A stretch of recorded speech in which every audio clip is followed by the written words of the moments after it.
Good morning to both of you. We're here for an oral argument session of the 5th District Court of Appeal. First case this morning is Middleton versus Middleton, 20-1659.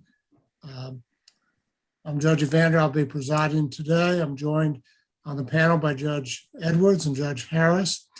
Each have 20 minutes aside for oral argument. Mr. Bogdanoff, if you want to tell me how much time you wish to reserve for rebuttal, I'll try to help you, but there should be a clock in the corner there. Also, I want to remind you these arguments are being live streamed so that the public has an opportunity to watch them live, and they're also recorded. Mr. Bogdanoff, how much time you wish to reserve for rebuttal? 5 minutes. Okay. All right. You may proceed. Okay, may it please the court, good morning. I'm John Bogdanoff for the former wife, Sharon Middleton. The trial court erred in this case.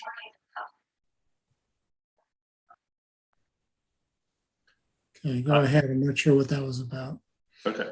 The trial court erred in several material respects in connection with this action by the former wife to modify her alimony.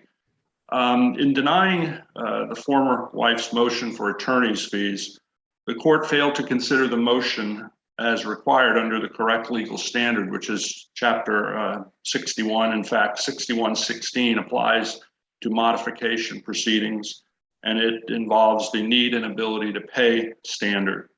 The trial court here, in discussing attorney's fees at the end of its order, referred to the fact that the wife had not prevailed on a substantial issue.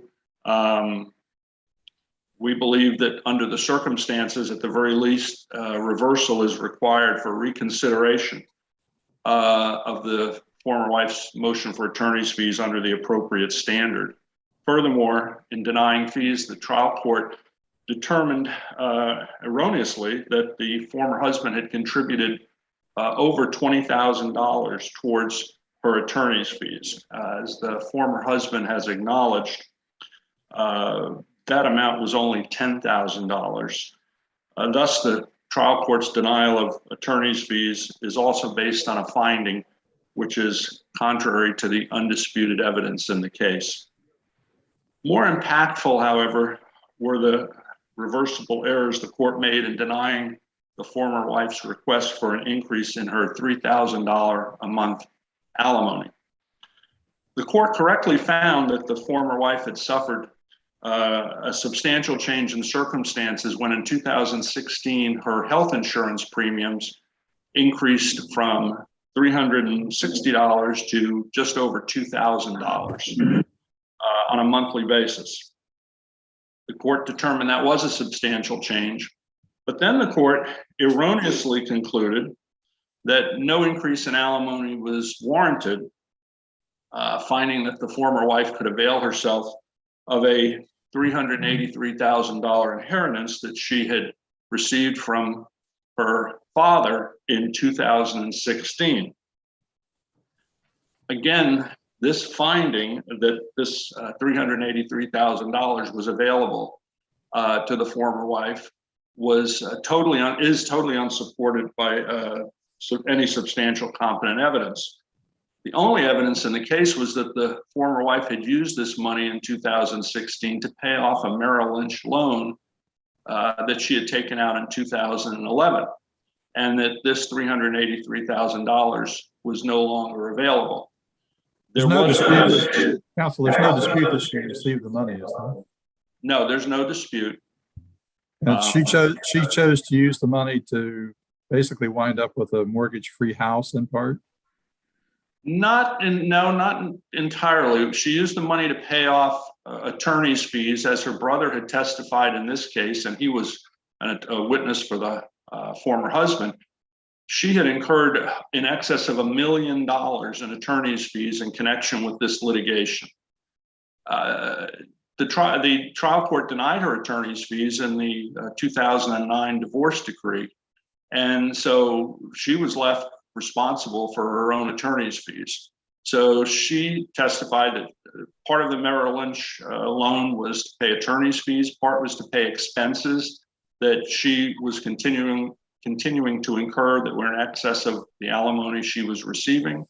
And that a small amount of the money did go towards obtaining a residence, a home. But she had received $377,000, I believe, in the equitable distribution. She used a bulk of that to acquire a home, but she did supplement that a bit with the Merrill Lynch money. And that was a two-story home, and despite the fact that she was unable to walk upstairs, according to her experts and herself. Well, at the time that she acquired the home, her health had not deteriorated as substantially as it had by the time she filed this modification action. But did she testify in the 2000, or did an expert of hers testify in the 2009 trial that because her health condition, would be difficult for her to have a two-story house? Yes. There again, though, the parties lived a fairly substantial, good lifestyle at the time of the divorce. The husband's an attorney. So she bought a house that I think was consistent with what the lifestyle was that she had enjoyed during the marriage. So there was no indication of extravagance here. She enjoyed a decent lifestyle during the marriage. Let me ask you this, since the trial judge found that the former wife had not met her burden to show that her health condition had deteriorated such that she could not work and therefore kept the imputed income, was there any evidence as to what health insurance premiums would be or would be available, the amount of those premiums if she had in fact sought and obtained employment? And if not, who would have the burden of proof on that? Well, there was no evidence as to the availability of health insurance in the event she had a 40-hour-a-week job. So the answer to that is there was no evidence. The trial judge did find that the $2,000 a month increase in her premiums was a substantial change in circumstance. So the judge did not find that this was an unwarranted or improper or somehow increase that was not appropriate. But what he did find, unfortunately, was that somehow this $383,000 was still available to pay this increase, to pay her attorney's fees, and to also live on in the future. And that money, there was no substantial competent evidence that that money exists and is available for her to pay these health insurance premiums. So the court did find that premiums were appropriate, but then failed to adjust the alimony appropriately to allow for an increase given that substantial change in circumstances. The additional issue involved relates to her substantial deterioration in her health. She presented overwhelming evidence from 3 doctors, from a physical therapist, from a vocational rehabilitation expert, that her health had substantially deteriorated. She was diagnosed in 2018 with rheumatoid arthritis. She had a 50% decrease in her functionality based on medical tests. That was testified to and that had occurred since 2009. She had a 1% hand functionality, which was diagnosed in 2016, which meant that she could only do 1% of what a typical person could do with her hands. So these things were diagnosed well after the divorce decree was entered in 2009, and they were substantial. The judge was free to accept or reject that testimony, right? If he had substantial competent evidence to do so, but there is no. Well, if they say a picture is worth 1,000 words, what about the videos here that seem to completely contradict her version of what's going on these days? The video actually confirmed what the testimony was. The video showed it was several snippets. The longest was 18 minutes, which showed that she was able to walk and perform some other functions. But it certainly didn't show that she was capable of working 40 hours a week. These were small snippets of information that actually confirmed what the former wife's experts testified to, is that at most she's capable of working a couple of hours a day and a couple of days a week, not 40 hours a week. And how do you say the video? How do you say the video confirmed that limitation? Could I, Mr. Corn, could you mute your microphone right now? We're getting a little feedback. Thanks. Certainly, Your Honor. Sorry. No problem. But I mean, the video, I agree, it didn't show 40 hours of her working, but especially the video outside the St. John's Courthouse showed her standing up, shifting weight back and forth from foot to foot, while the man she was talking with was leaning up against his vehicle repeatedly. She was manipulating keys. You know, for somebody who only had 1% use of her hands, she was doing a lot with her hands. I mean, couldn't the judge go in court? And I think the judge basically said it in the courtroom. You were acting like you could, only lie in bed and breathe easy. And outside the courtroom, you're waving your arms and looking like a windmill. I mean, can't he look at that and interpolate from that for some of her abilities? Well, he can look, obviously, yeah, he can look at it, but the question is, does it confirm her ability to work 40 hours a week, or is it more confirmatory of the fact that she, over short, minimal periods of time, the longest video was 18 minutes, that she's capable of functioning? And the answer was she's capable of functioning over that short period of time, but there's no showing that she's capable of working 40 hours a week, given the testimony that she presented and the opinions of her experts that at most she can work just a couple of days a week for short periods of time, which But again— didn't they also express the opinion basically that she was not able to carry much? She wasn't able to go up and down stairs and so on and so forth. And yet the video showed quite the contrary. There was some evidence that on bad days, she did have difficulty walking upstairs. There was testimony she had good days and bad days. Obviously, the judge can look at the video, but just like the Florida Board of Bar governor's work that she did, it was 5 hours a week that she worked for the Board of Governors of the bar.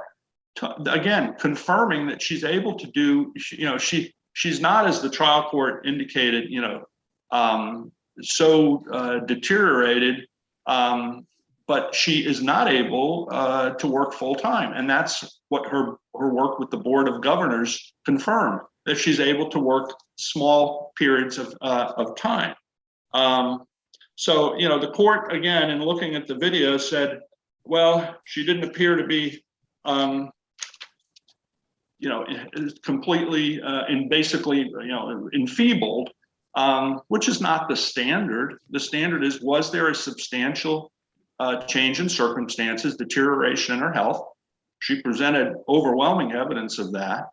And as a result of that she's no longer able to work full time, which is what the court had imputed income in based on 40 hours a week back in 2012. And the answer is yes. And there was no evidence that showed otherwise. All the evidence that was presented actually would seem to be confirmatory of this limited ability of her to work and this substantial change in circumstances. Mr. Bob, if a judge overall finds a witness to be somewhat less than credible, and the doctors are relying at least in part on her subjective complaints and reaching their opinions, can the trial court properly consider that in deciding whether or not she's met her burden of proof? The judge can consider that, but then again, the judge has to have competent, substantial evidence to establish, to support a finding that the wife's health has not deteriorated, or that the wife is able to work 40 hours a week. And that evidence just isn't here. Does the trial judge does there have to be evidence to support that, or is it sufficient if the trial judge finds that the former wife did not meet her burden of proof on that issue? Well, I think the trial judge found that she didn't meet her burden, but then the trial judge found that there was this evidence that she was able, that suggests that she was not so debilitated that she was able to, that her health hadn't deteriorated. And that's simply not supported by the substantial competent evidence. So the judge made a finding, but the judge's finding is simply not supported by the evidence. And he applied the standard of so debilitated instead of, was there a substantial change in your or deterioration in your health? And all the evidence was yes. I'd like to reserve the last 5 minutes if I may. All right, and Mr. Bottenoff, if you would mute yourself while Mr. Corn's making his argument, because I'm not sure where we're getting the feedback from. So. All right, hang on just a second. Let me. All right, thank you. All right, Mr. Corn. Thank you, Your Honor. May it please the court. I'm Michael Corn of Corn and Ziemer. I represent the husband appellee, James Middleton. Counsel's last argument about the alleged lack of competent substantial evidence is, of course, ignoring the testimony and report of the physical therapist, Shute, who actually was the only person who did a functional test of the wife's capacities in 2016. And Shute found and reported and testified that the wife was capable of performing light duty, found that, frankly, her grip was better than he had expected, and otherwise was contrary to the testimony of the other medical folks that testified at trial. Now, counsel says that the testimony was overwhelming and uncontradicted. We submit it's not certainly uncontradicted, and the court was properly entitled to rely not only on the physical therapist's testimony, but on its observations of the wife, not only from the video, but from its knowledge of the case.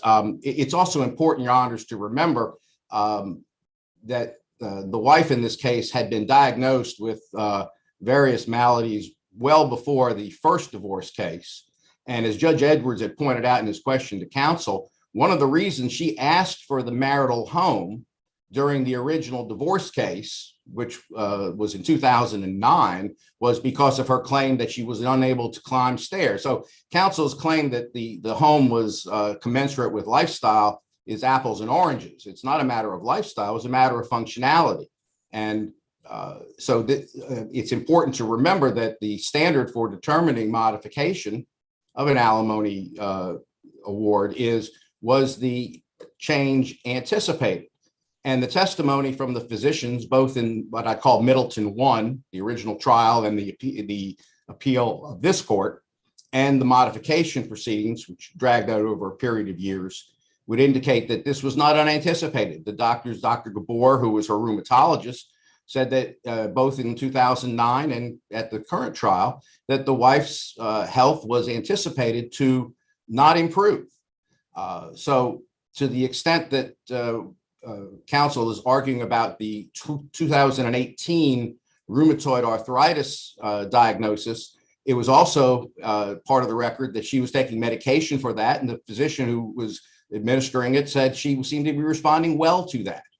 So to the extent that the wife relies on medical condition, I would submit that it's not a matter that was unanticipated. It was, in fact, a natural, unfortunate progression.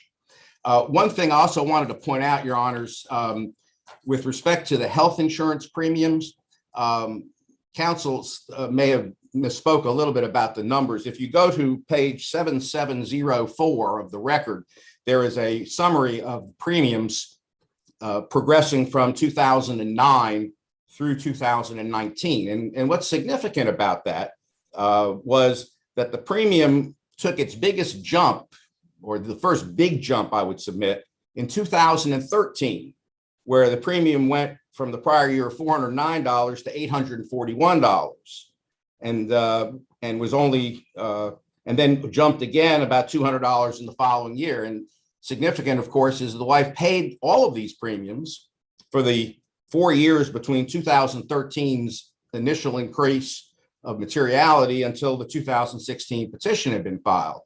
So and to the court's question, was there evidence of other available insurance premiums?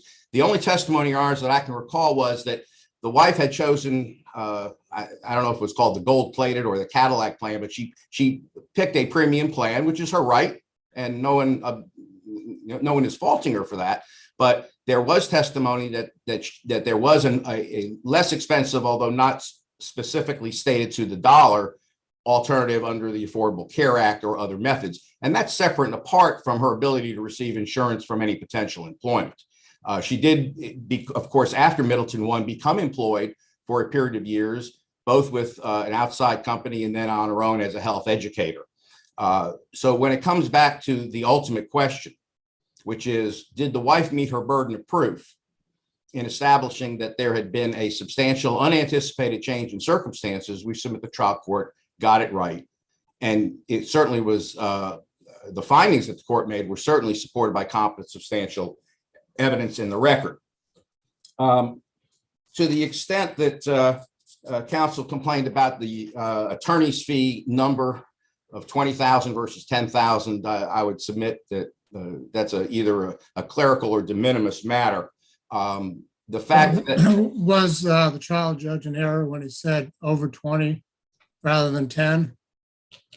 I think it may have been an error, but I don't think it was a material error, Your Honor. It's certainly harmless at worst. It's also important to, well, I mean, arguably it could be at least $10,000. I mean, if the judge thought 20 was appropriate, and in fact only 10 had been paid previously, I mean, we don't know that. well, the husband paid whatever he was ordered to pay. There's never been any dispute that he did not pay what had been ordered.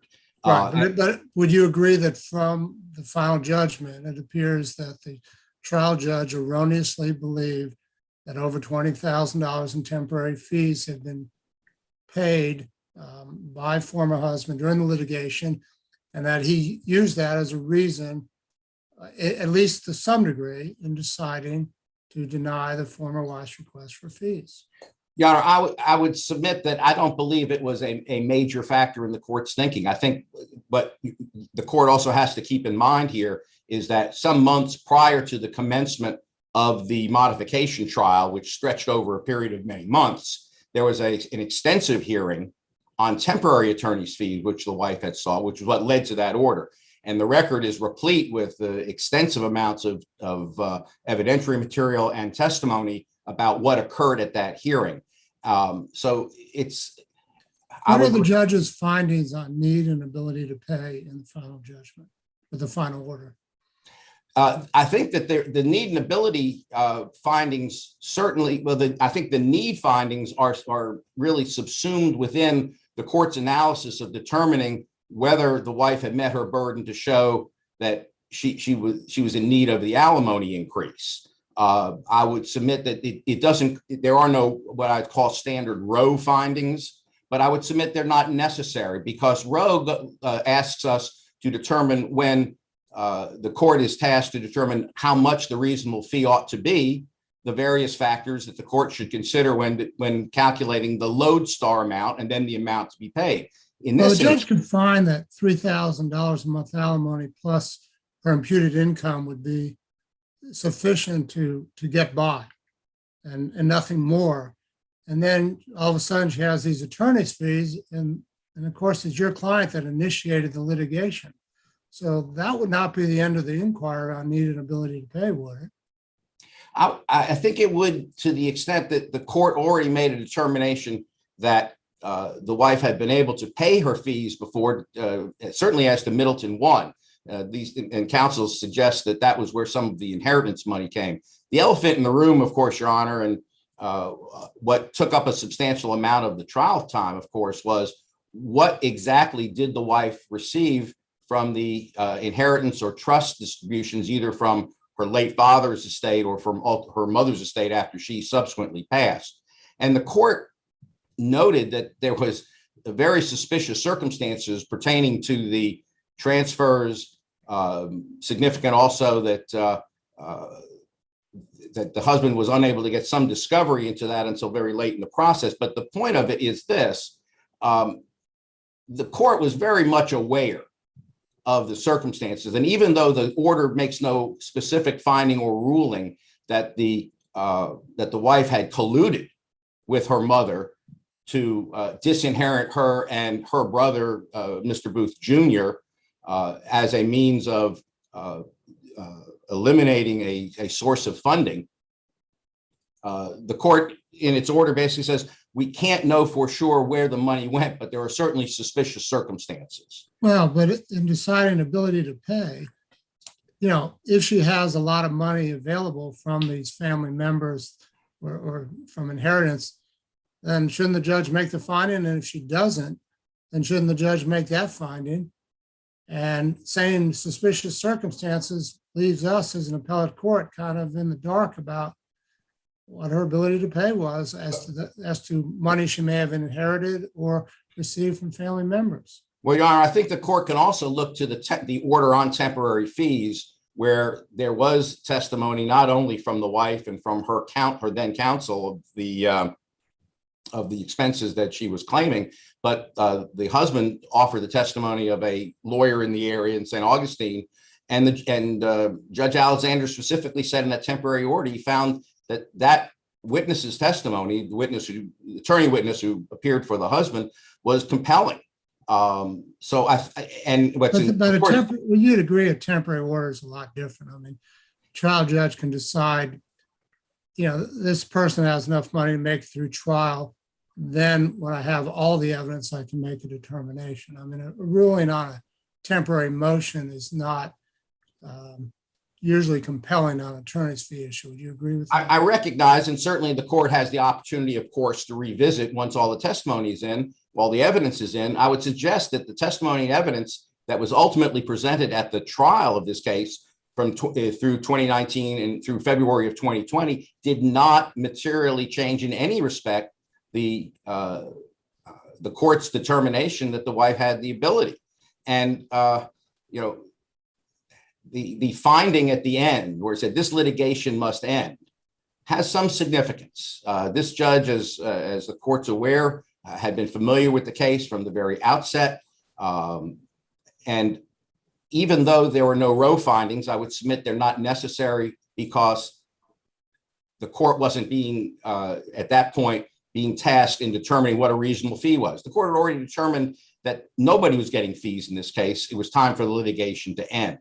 Mr. Korn, I have a question for you, which Yes, sir. I'm probably going to ask to Mr. Bogdanoff later. I'm looking at record page 7973, which is page 16 of the order denying both parties' modification motions. And in paragraph number 1, the trial court found the former wife having received an inheritance which would cover and offset all of her increased insurance premiums presently and in the future, plus pay her attorney's fees in the action. Her petition for modification is denied. I mean, is that a finding by the court that based on her inheritance, she has the financial ability to pay her attorney and therefore does not have a need? Or what's the significance of that paragraph? Your Honor, we always when we're looking at cases, we argue, what's the significance of language in an order that we call above the line or below the line? In other words, the ordered and adjudged line. But I do think, Your Honor, that you've pointed to something that's important, is that whether that's a factual finding, which could have been above the line, or a legal conclusion based on the court's assessment of the testimony and evidence, it is still sufficient to support its determination that fees ought not to be awarded other than the temporary fees that were previously awarded at the temporary hearing. So in other words, it's tough to stand on formality as to when something that the court is saying should be deemed as a finding or a conclusion or a ruling, but it certainly is foremost in the court's mind that the court's determination, even of the limited inheritance from her father's estate, would be sufficient to pay the insurance premiums and her attorney's fees. I believe is dispositive and certainly does not constitute a basis for a remand for some kind of reassessment of findings. I hope that answers Your Honor's question. Yes, thank you very much. And feel free to address whatever else you need to in your time. Yes, sir. I think I addressed the issue that counsel talked about the substantial deterioration in the wife's hands. Again, that was, I believe, sufficiently rebutted, not only by the videos, but also by the Shute report and testimony. The court was free to reject the wife's claims. And of course, much of both Dr. Gabor and Dr. Garcia's testimony was based on, and you'll see it in the report, it repeats repeatedly, wife reports X, wife reports Y, wife reports Z. And so the trial court in this instance is tasked with a challenge. You've got physicians who are telling us that the wife reports she has pain and lack of functionality. And I guess I'm reminded of that old country song, what do you believe, me or your own lying eyes? So the court had the ability to make that determination that when the subjective complaints that were self-reported by the wife, and again, please understand, we're not saying that she doesn't have health conditions, but were the health conditions substantially new, were they unanticipated, and they materially deteriorate her ability to work.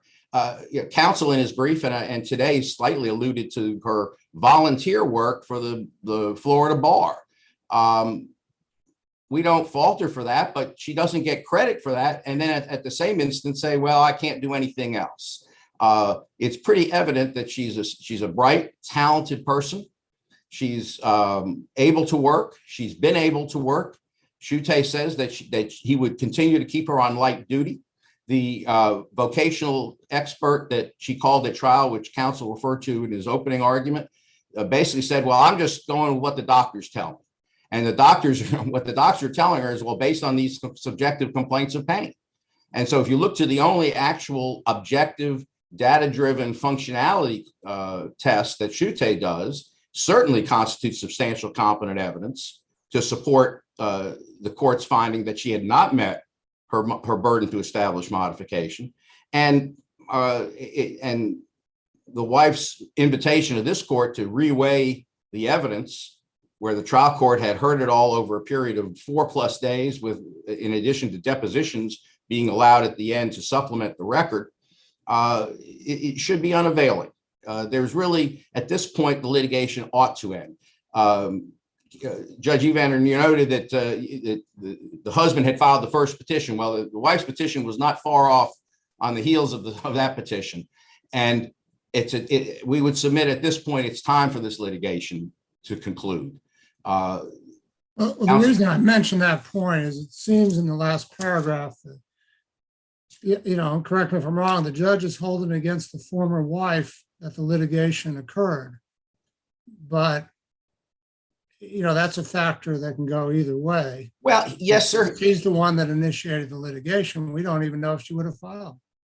Well, but I mean, sometimes people decide not to, but then when they're in the litigation, say, well, as long as I'm here, I'm entitled to an increase. Well, and that sometimes happens, but I would submit that given the litigiousness that led to what I called in the brief Middleton 1, which was the initial divorce trial, and then the appeal to this court, where all of her claims, where she was, by the way, seeking attorney's fees in in Middleton 1 as well as claiming that the alimony was insufficient. And in the opinion in Middleton 1, this court basically rejected all of the wife's claims on her main appeal. And the only subject that the court wrote about, and I would submit properly, was the cross appeal, because the court had not at that time imputed income to the wife, even though there was testimony to support that she could become employed as a health educator at the approximately $37,500 figure. So fees have been a major subject in this litigation before, and her claim that she should have gotten fees back in Middleton 1 was summarily rejected without comment by this court. What was the amount of her claim in the modification action? I'm sorry, the amount of her claim? For attorney's fees. Well, that was kind of a moving target. There were, I think, at least 3 separate supplemental requests made by counsel, that it was well in excess of a few $100,000. I think that I can refer to, I can go to the record, Your Honor, and if the court wishes, I can supplement that. But That's all right. We can. But what I'm saying is, if you look to the record, you will see several submissions on the part of the wife updating attorney's fees. And again, I think it was well in excess of $200,000+. And I think that's a conservative estimate, Your Honor.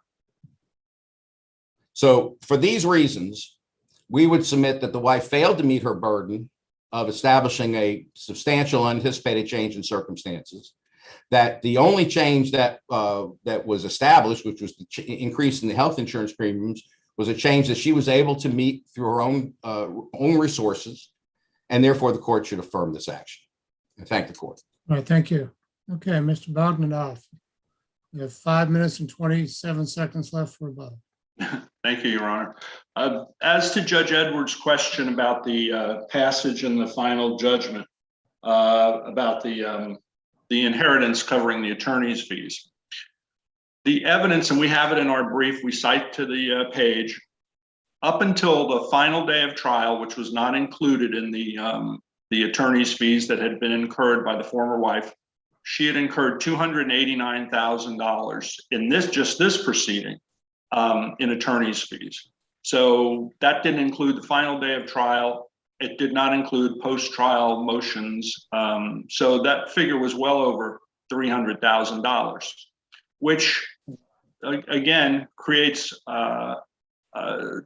indicates that judgment of the court that there was that the $383,000 is sufficient to pay her attorney's fees, pay her increase in her health insurance premium.